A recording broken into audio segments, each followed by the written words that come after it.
Hey everyone, this is Matt from End Sickness. Today I'm going to be talking about how you could retrain your brain to experience less pain and get pain relief.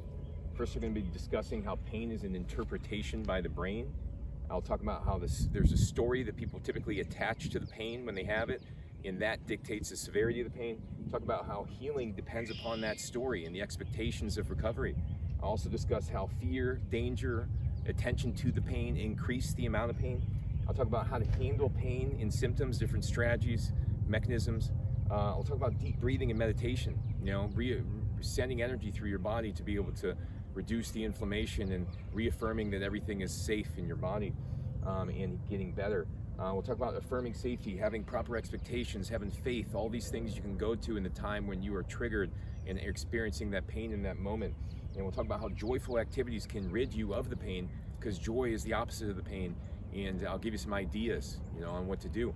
So first, before I start, I'm going to say I'm not a medical doctor. This is not to be misconstrued as medical information or medical advice. This is based on my personal experiences, and this is just for educational and informational purposes only. So back to the good stuff here. So pain is an interpretation by the brain. What do I mean by that?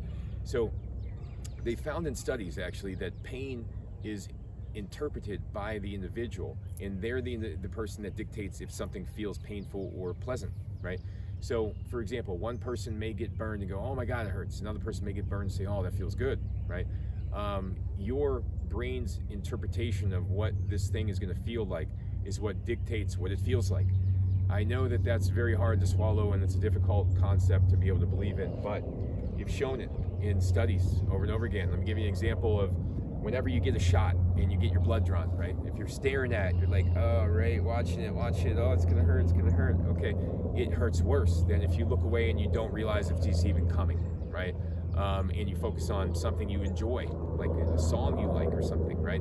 I remember at one point getting tattoos and it being, oh, that hurts, and then getting a tattoo to a song I love and focusing on that. Next thing I know, I can't really feel it, right? It's wherever you place your attention, and that's gonna dictate the severity of the pain. So your story attached to the pain. Let's go over that part. So when you get a pain that shows up that's been there for a long period of time or been there for an extended period of time, what happens is, you have a storyline that's attached to this pain. Oh, the pain in my knee again, here it goes. Is it going to be bad today? I'm fearing if it's going to get worse today. What do I do if it gets worse? How do I fix this? Is this going to be like this forever?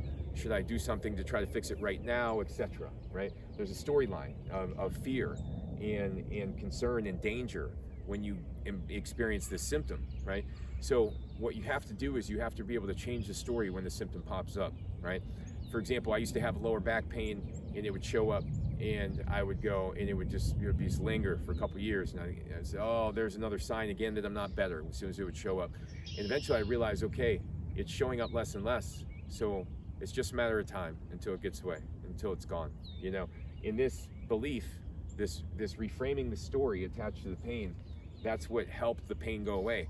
Once it would come up, I would say, oh, that's good. It's only happened a couple times in the last so many days or weeks. This is better than it was. It's going away, right? All of a sudden, guess what? Pain will go away shortly. I wouldn't be so concerned about what would happen next because I knew that things were going to be okay because I had changed the story surrounding the pain. Okay, so healing depends on your story, your expectations. If you are consumed by the story and caught in all this fear and the spider web of thoughts of what it could be and researching on Google and couldn't sleep at night because of it and all these things, then guess what's going to happen? It's going to interrupt your healing. It's going to stop you from healing, right? And that is going to be because you'll be stuck in a state of fight or flight because you'll be stuck in the wrong storyline, have the wrong expectations. You got to set proper expectations, which is your body heals itself. The pain should go away quickly. The pain should not last more than it is when you break your foot. You break your foot, okay, your pain hurts horribly for several minutes and then goes away, right? Or you stub your toe or something like that. It shouldn't be lasting for years unless there's some emotional attachment, some storyline that's attached to the pain that you need to let go of, okay?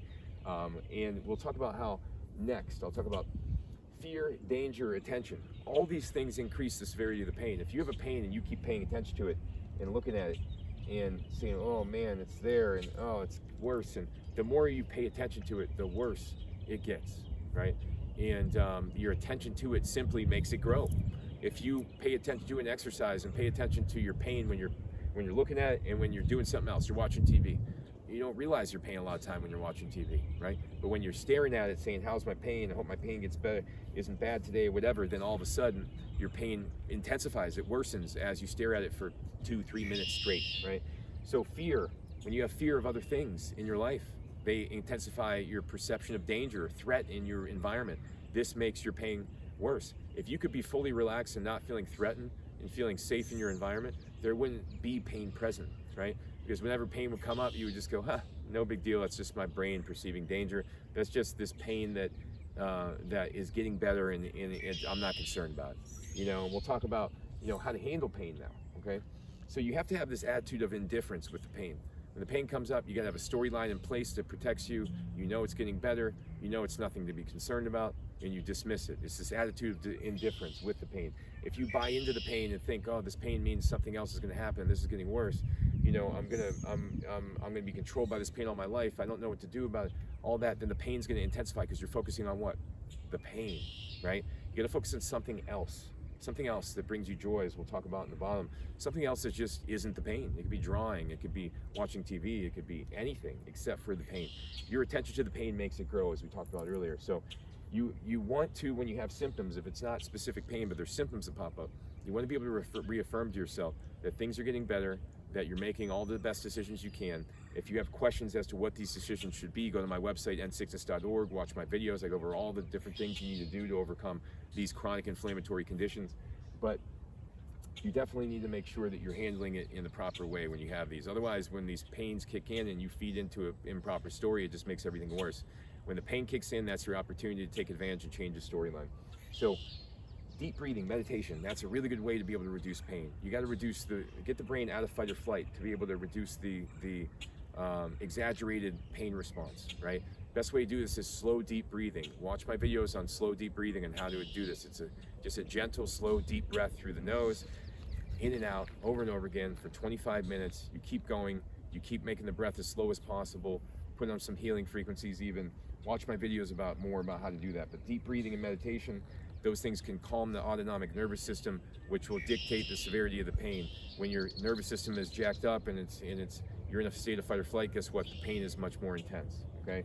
So affirming safety, having proper expectations, having faith, all these things are critical if you want to reduce the pain. It's not just about physical, it's about having all the emotional burden released, all the fear, all the concern about what's coming next, all those things being addressed, because that will help you let go of the pain. Joyful activities. You will realize when you're doing things you would really truly enjoy that you're not experiencing pain. Why is that? Because it's the opposite of pain. It's this exuberance for life. It's this love for the activity. That joy is going to help you overcome the pain. Because what happens is when you start to experience pain, then you start to get engulfed by it in your life, and you think, oh man, is this pain ever going to end? And all you see is the pain everywhere. But if you start to experience joy on a frequent basis, you'll start to look at your life as joyful, and this will help you feel less threatened, help your brain feel safer, and then that will reduce your pain. So to summarize, pain is much more about brain perspective retraining than it is about physical anything. This is a much more modern perspective based on recent science. Learn more about these things on my website, endsickness.org. Learn more from my YouTube channel, my TikTok channels, etc. Thanks for watching, everybody, and feel free to get in touch if you have questions. This is what I help clients with every single day. Take care.